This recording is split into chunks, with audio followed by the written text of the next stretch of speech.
magandang umaga, tanghali, gabi po sa inyo. Hello po. Hello guys. Hi. Nandito na naman kami. Hi, kami ulit. Kami ulit. So, um, kumusta kayo? yeah. Thank you po sa lahat again, lagi namin gagawin to. Just wanna thank you everyone. Thank everyone who keeps on supporting our channel, Yeah. our vlog. Karoon na naman kami ng extra time para makapag-share at the same time mga musta sa inyo. Yes. Actually, today, kaya ito yung magiging topic namin. Kasi, for the longest time, talagang gusto na namin tong i-bring up.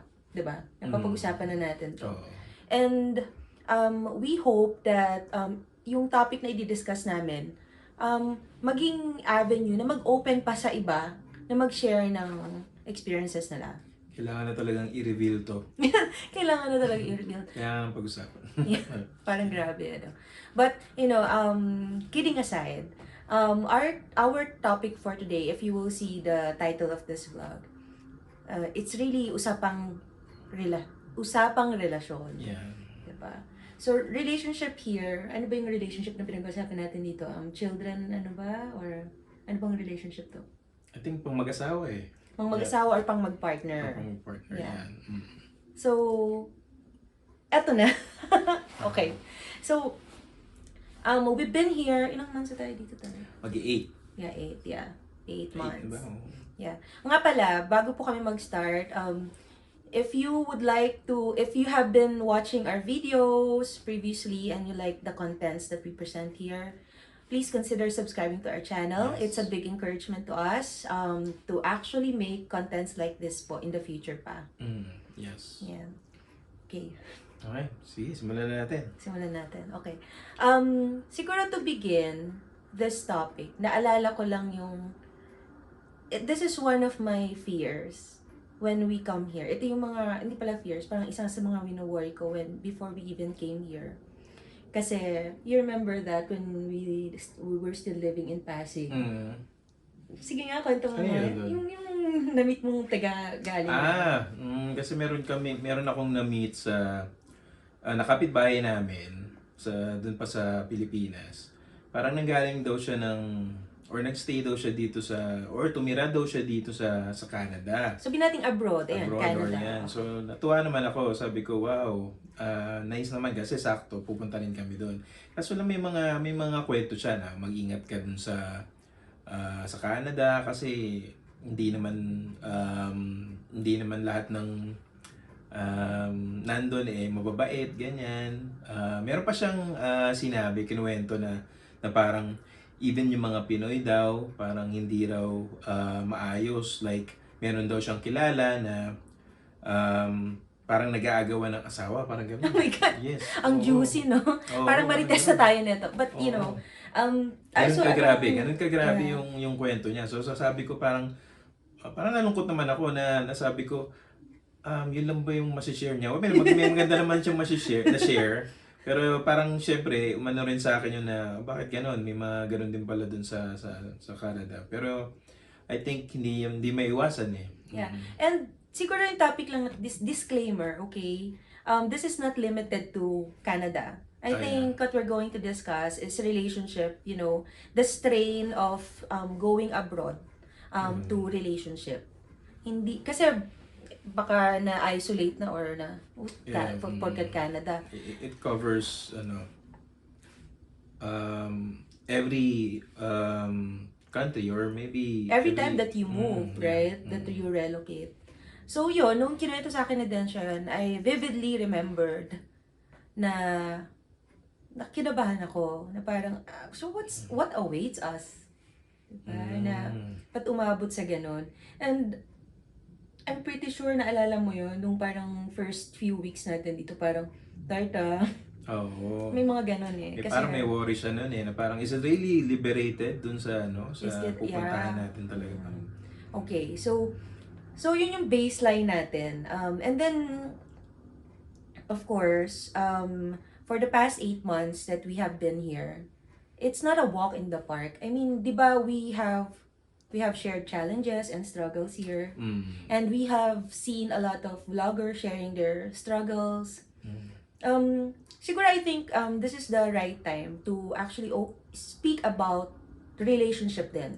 Relationship Issues. Oo, issues. kasi parang ang usually, I don't, siguro hindi ko pa I'm pretty sure hindi ko pa napapanood lahat ng vlogs ng mga OFWs. But I'm pretty sure siguro may nag-discuss na rin ito. And I'm hoping na mas marami pang magdi-discuss para alam niyo yun, mas mag-bring awareness sa mga taong papunta dito. Actually, maganda siyang i-discuss kasi once you plan to go to to other countries ganyan, or once you migrate, you'll tend parang you'll tend to get busy. Hindi nyo na hindi mawawala na yung focus nyo sa bawat isa ganyan. So That's mas true. maganda na i-discuss na to, or maging aware na yung mga pupunta ng ibang bansa. That's true, and I think the challenges kasi na usually nababanggit, and even us before that, the challenges that we have talked about, it's really more external, like finding jobs, culture, relocation, external factors. But really, what do these things do to us? Yung mga challenges na to. What do these things do to our individual selves and to our relationship, diba? So, I think this is the right time to actually discuss it.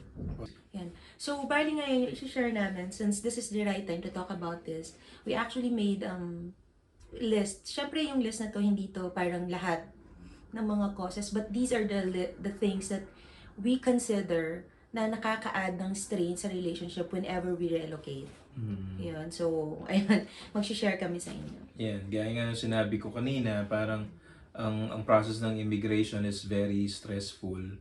So, more, or I mean, most often than not, yung mag-partner or yung mag-asawa, nakaka-encounter sila or nakaka-experience sila ng psychological blow pagdating sa kanilang relationship. Ganyan. That's true. Yan. So, let's begin. Okay. So, our first on the list, ano ba yung mga stress? Nga pala, before yung list lang, quick lang, there was even a study by somebody, a professor from Singapore. Di ba alam natin pagka nagsabi tayo sa altar, sabi natin, till death do us part. Pero she made a study. She's a professor in Singapore. I just read it when I was studying about this stressor in marriage. Sabi niya, till stress do us part. Daw ang nangyayari sa mga expats whenever they move abroad or they relocate. Yan. So, stress do us part. Okay. So, let's begin? Yeah. Yun, sinabi nga ni Dench yung kanina, di ba, na parang yung process pa lang ng paglipat, it parang may psychological blow na, which is definitely true, di ba? Parang, alam naman natin yun, parang, yung mga fears, may anxieties ka na, hindi mo alam na pag nagpatong-patong, hanggang sumabog ka na lang. And you wouldn't realize na, at first, kala mo parang simple fear lang, pero pag nagpatong-patong na, masisigawan mo na pala yung spouse mo, tapos, anong tawag doon? Yung parang kung ano na yung nasusungitan mo na, ganyan. And, even yung spouse mo, since the spouse is also undergoing these struggles or inner struggles, we could say that, hindi rin niya napapansin yun kasi he's also busy. Yeah. It's a whole new environment kasi. That's true. And then, halimbawa I think, I hope din na merong makarelate dito. I remember that when Densyo, kasi siya yung talagang nagdala sa amin dito, di ba? He was the one who was hired to come here. And kami parang, ano yung tawag doon? Parang bit-bit lang kami. So, I'm the trailing spouse or partner. So, there's this thing na, so, paano na ako? Because I remember that I left a job also in the Philippines. I left my business in the Philippines. So, naiisip ko yun na parang nawawalan ako ng, sino na ba ako? Yung identity ko, diba? Na parang, kasi siya, established siya. Pagdating niya dito, he's established. He will pursue the career that he started in the Philippines here. So, I think yun yung isa rin sa mga stress. Kaya nga sabi mo, di ba, parang you had a job in the Philippines, you were cooking in the Philippines, so parang once you arrived here, parang iniisip mo, Gusto ko sana i-continue itong mga to, ganun. Kaso paano? Yeah, oo, kasi dapat parang sa pag-cook pa lang dito, you will realize na regulated siya. Hindi ka pwedeng basta-basta magluto. Parang may license pa and sort of, those things. And then, yun nga, yung parang loss of identity na, so ano nang gagawin ko dito? 'Di ba? And I think kahit yung mga, yung usual path na student pathway, 'di ba? At least yung student, pagpunta niya dito, mag-aaral na yan and then find a part-time job if need be. Pero paano yung spouse, 'di ba? There would be times na, halimbawa, lalo na kung stay at home ka, or sabi natin, wala kang anak, and then you're alone at home. So, thankfully naman, mamaya siguro i-discuss namin how we overcame these things. Yeah, so yun na nga, mahirap na nga yung adjustment mo as an individual. Another stress pa dun is parang wala ka ring familiar community na dinatnan dito.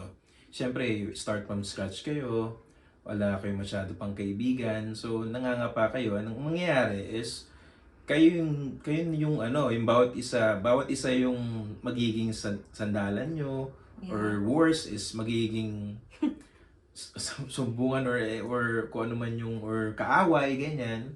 So talagang malaking adjustment kasi nga kailangan nyo maghanap ng community, wala kayong masasandalan dito. Yeah, I think yung lack of support kasi, syempre pag wala kang suporta dito, unlike kasi back home, you have your family, you have your friends with you, di ba? And then what happens is, pag may problema, at least pwede mo silang kapitan. Pero ngayon kasi parang kayong dalawa na lang. Lagi si family Densyo, members. lagi niya sinasabi sa akin yan, halimbawa nagkakainitan kami, sabi niya sa akin, Tart, tayo na lang magkasama dito. And then at the back of my mind, somehow you will think, oh shoot, oo nga no, tayong dalawa. Pero alam mo yon, parang at the same time, yung burden no na, tayong dalawa na nga lang. So we really have to suck this up and swallow this, no? Kasi parang, wala nga walang support, 'di ba? And hindi naman agad-agad ganun kadaling mag-establish and build ng friendship. Friends, Kasi it takes years, it takes time to, to find real ones. Yes. Diba? So, of course, yung lack of community na yun, support na yan, it really adds up, builds up stress and burden to each other. Kasi kayo parang, ang bigat nun, 'di ba? Na parang tayo na lang. Oo. I remember COVID. Oo, lalo na yung COVID. Kasi kung sa Pilipinas may mga kapitbahay ka na pwedeng tumulong sa iyo, dito wala kang maasahan or wala kang matawagan. Of course, may yung government, 'di ba? Well, government. Fine. Pero the fact that there are really people who personally know you, who could take care of your kids when you're sick. Pag walang ganun, it's really Or, kunwari, meron kayong lakad, pwede mapag-iwanan ng mga kids. Kamag-anak. That's a good Diba? point. That's a good point. Mamaya pag-uusapan natin yan. Yun. Yan. So, ano pa ba? Yung next Ano dito, sa Pilipinas pa lang naman, ganito na kasi work from home eh. May mga kadalasan work from home. Pero dito kasi, na-experience din namin to. Lalo na pag work from home ka kasi, kadalasan, tumatagal or lumahaba yung working hours mo. So, as another adjustment na naman yun. Kung nasanay kayo na sa Pilipinas, saglit lang or normal hours na dito, medyo mahaba. Yeah. Ano palagi mahaba dito?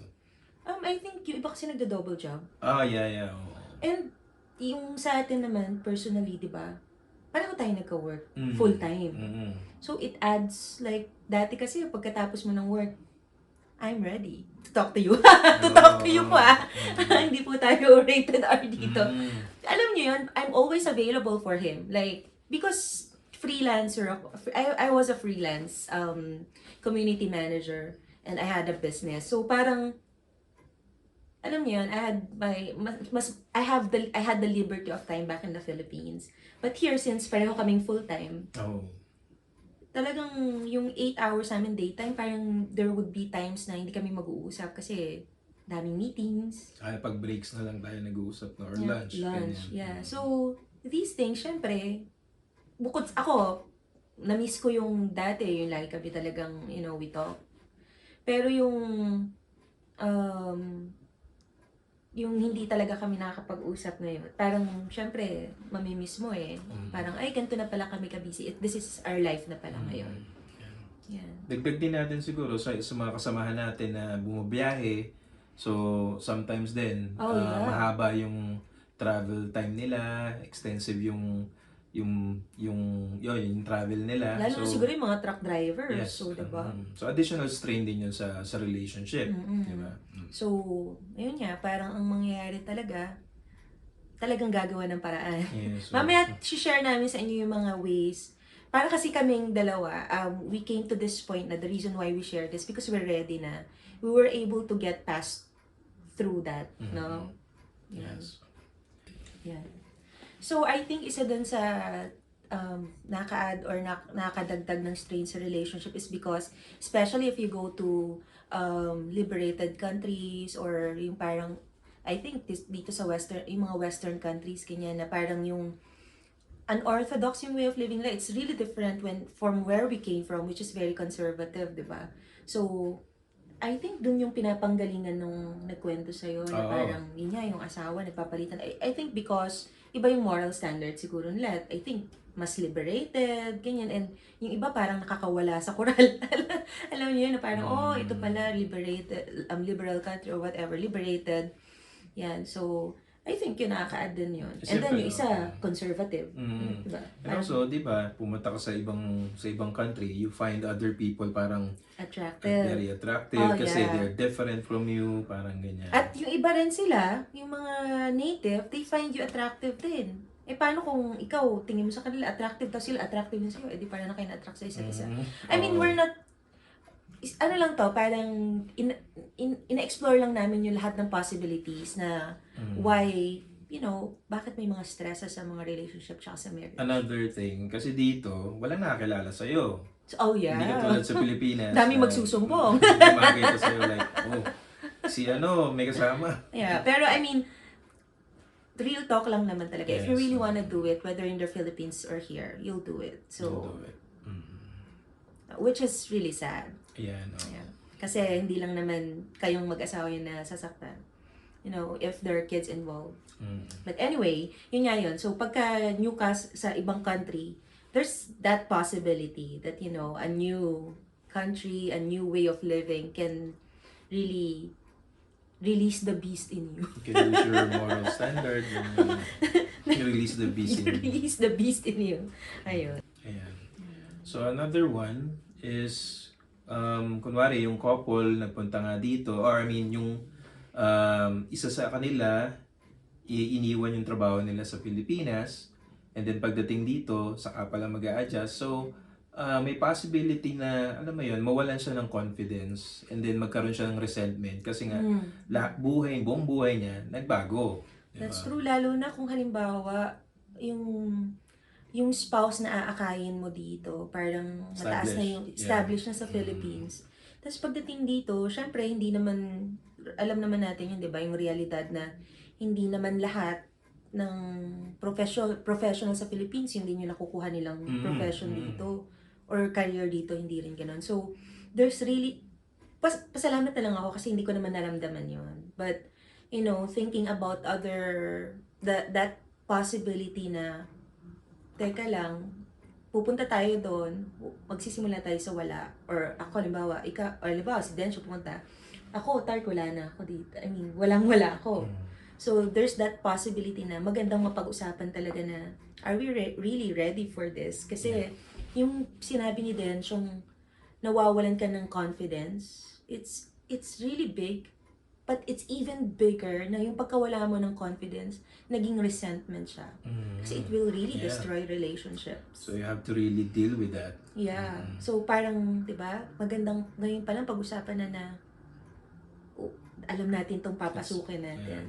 Kasi usually kasi parang ang problema lang natin, anong magiging trabaho natin doon? Saan tayo titira doon? Pero emotionally pala, Yeah. kailangan Pero i-deal. merong mas malalim na dapat pag-usapan.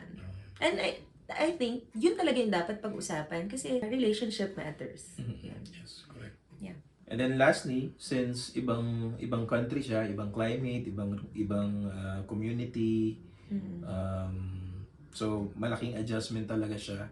So, adjustment mentally, emotionally. So, another issue na naman yun. Yes, i-share namin sa inyo yung mga adjustments that we have to make here in Canada. Dalawa yon, part 1 and part 2. Just so you know kung ano yung mga adjustments that we have to take, that we have to make.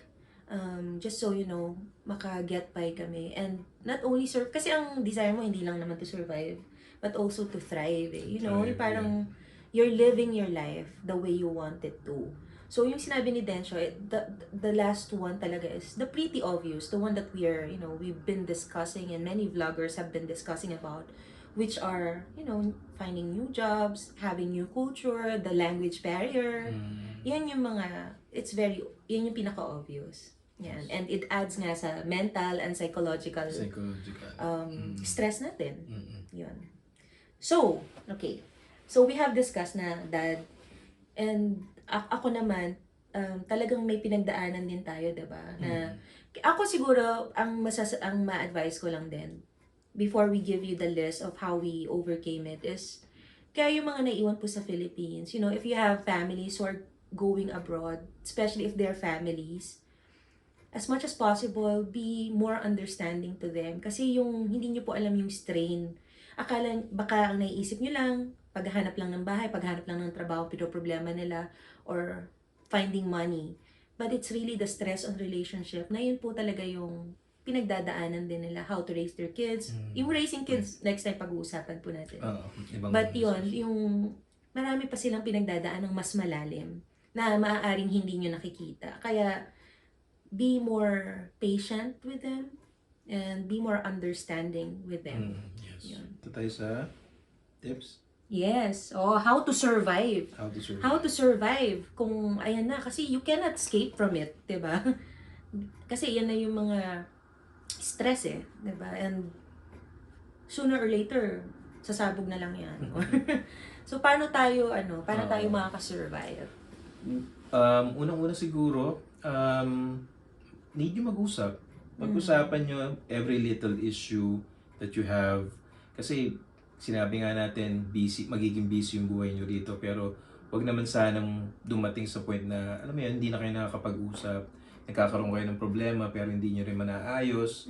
So, mahalaga na yung couple is nag-uusap. Consistent yung pag-uusap. Yeah, and of course, alam niyo po dito, since yung sa mga nanonood dito from Canada or yung papunta sa Canada, what you will be thankful naman is that, halimbawa may mga kayo, parang you're not good in communicating. There are many resources here that can help you. Like halimbawa may mga trauma kayo or, and may mga triggers dito. Kayo, may mga hotline dito that can help you to address those issues.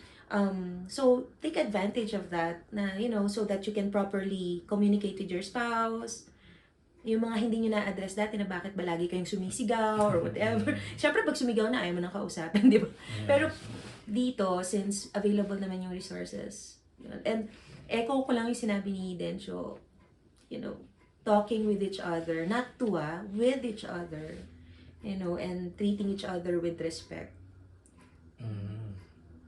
Tama yan. Talaga, it really helps. Yeah. And then yung rin yan, may effect din yun sa intimacy nyo mag-asawa That's true. Yeah, yung pag-uusap nyo Yeah. Huwag nyo hayaang mawala yung connection nyo. That's true. Yung sa amin ni Densho, because remember we mentioned kanina yung long hours of working. So kami po, meron kami talagang, before hindi namin ginagawa, pero for the past month na yata, 1 month na ba? Or mga 3 weeks na yata. We dedicate talaga na meron kaming movie night.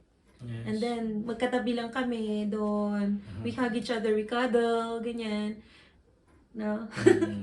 Nakakatuwa lang. And then, meron din pagka matutulog na kami, although hindi namin nagagawa gabi-gabi, pero, we really put our phone down and talk. So, it really helps then for us. Yan. Next, hobbies. Ayun. So, kailangan nyo rin maghanap ng hobbies. Alam mo yun? Ano ba yun?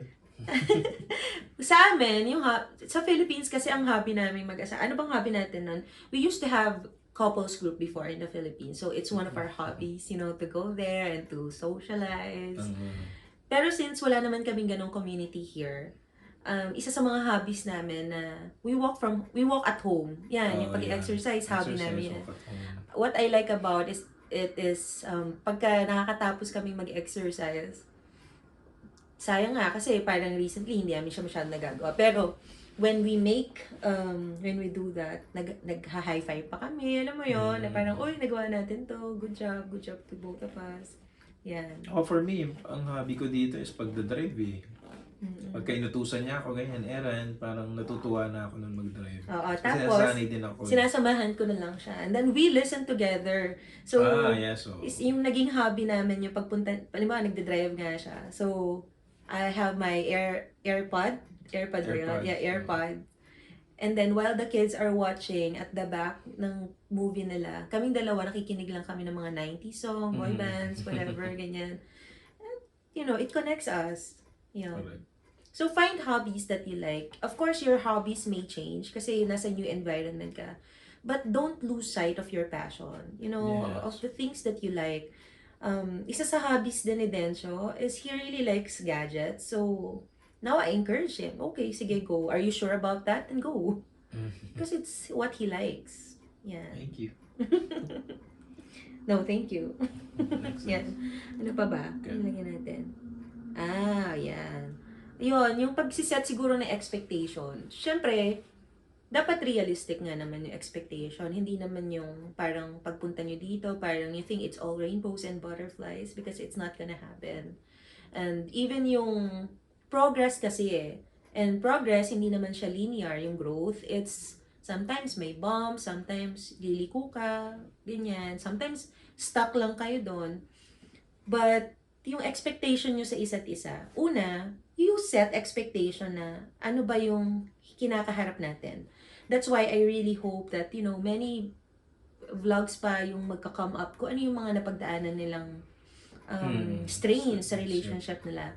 So that, people who watch that will be able to prepare and they will be aware na, ganun pala talaga. Yung pala yung pinagdadaanan ng mga OFWs. Yeah. And also, I think you have to accept the fact that it's normal na magkakaroon kayo ng strains, ganyan, magkakaroon kayo ng bumps along the road. So, mas maganda na alam nyo na normal siya, na kailangan nyo lang i-deal with. Yes. So, set expectations but be realistic with it. Okay. Yan. Ano pa ba? Another one is magkaroon kayo ng date nights. So, kami hindi pa rin masyadong magawa yun kasi nga we can't leave the kids here at home. So, pero ang advice namin for couples ganyan, for you guys is to spend like maybe a night every week ganyan. Date night nyo, labas kayo. Lalo na kung wala pa kayong kids, Yeah. And for us, kasi nahirapan pa kami, totoo yun, sabi ni Densyo, yung pag may anak ka, kasi maliliit pa yung mga anak namin, mahirap talaga, parang sino pagkakatiwalaan namin dito, di ba? Yeah. Para pag-iwanan sila. So, naalala mo yung last time we talked about na parang after ng work niya kasi, naghihintay lang ako dito sa living room namin dito. Sabi ko sa kanya, parang ganito na rin yung date night natin kasi quiet time natin to together. Nakahiga lang kami doon, tapos parang hinintay lang namin mag-dinner, ganyan. Yung mga bata nasa baba, naglalaro sila, nanonood ng TV. So, it doesn't have to be extravagant, yung date night, or I think it doesn't have to be rin na away from the kids na parang iiwanan mo talaga sila, especially if you cannot trust your kids to somebody else. But I think, separating yourselves from your kids for like that period of time na, teka kami muna, na, intentionally we talk. Yeah, I think. Pero yung sinasabi ni Dens yung date night, of course, di ba? You treat your wife, candlelight dinner. Candlelight dinner, ayan. Maganda yon. And you watch movie. Be creative, ganyan. Spend kayo ng time manood ng TV, ganyan. Or kung kailangan talaga mag-daycare, why not, di ba? Magbayad muna kayo para lang may titingin sa mga kids nyo. I think, baka gawin din namin yun sooner pagka talagang kailangan namin mag-date. Pagka nag-decide na tayo mag-date. Oo, mag-decide na kami mag-date. Pagka decided na kami mag-date, yan. Ano pa ba? Lagyan natin dyan. Get to know your city living in. Maganda yun. Makakatulong sa inyo since you are in a new country. both of you and individually, you have to know where you're living. You have to know the resources, you have to know hotlines. Individually, you have to know Mm. the nooks and crooks ng yung kung saang location kayo. Why? So that you will not be too dependent on your partner. You will be more empowered eh. Halimbawa ako, kaya ko na mag-grocery. Diba? Unlike before, kahit yung pag-tap pa lang ng credit card, natatakot pa ako. Kasi sabi ko sa kanya, Tart, hindi ko alam to.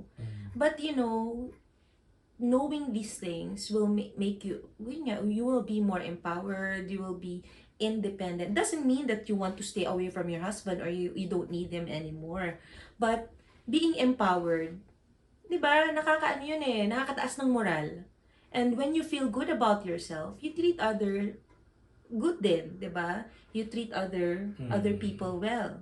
Kasi yun yung sabi ni Densyo kanina, di ba? Balikan natin. Pag wala kang confidence, it reflects eh na how you treat yourself, how you treat your other people, how you treat your spouse. So, these things, yung being knowledgeable, doesn't mean you naiiwanan mo na yung spouse mo, but Hindi it's naman. really for you. Yes. Growth yun eh.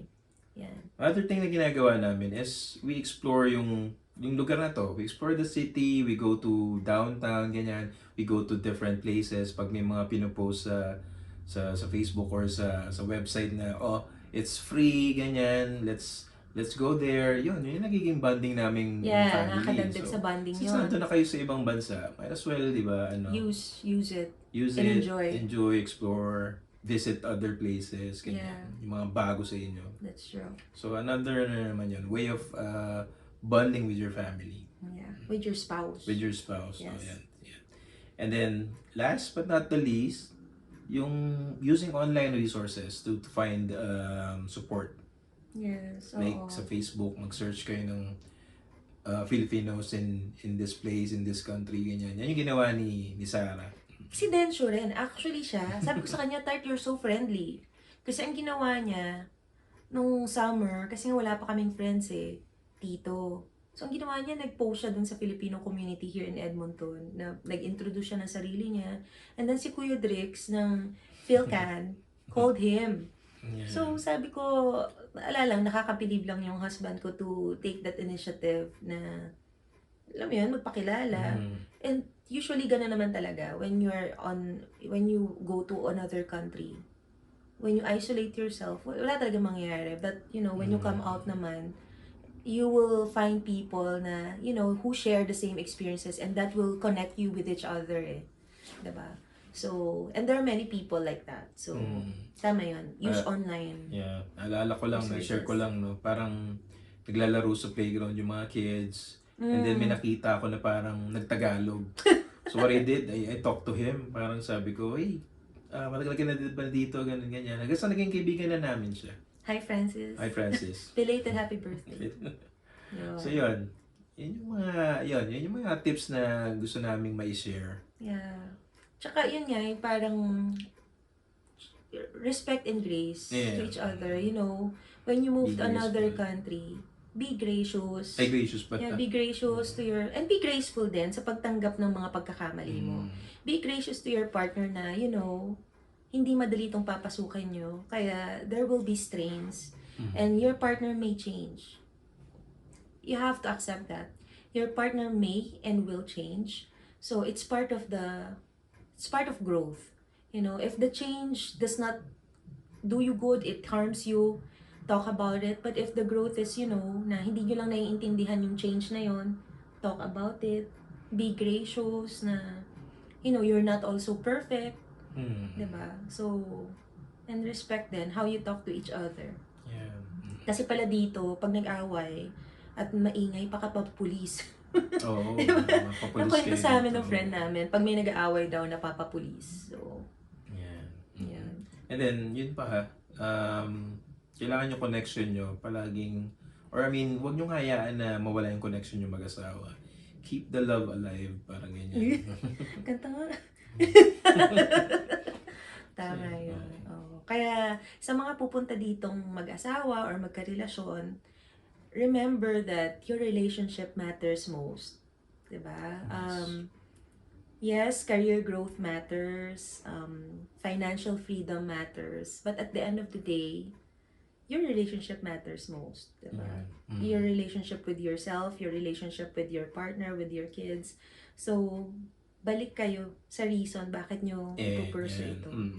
Yun. So, I think yun lang. Pero, bago tayo may konting shoutout ba tayo? May shoutout ka ba?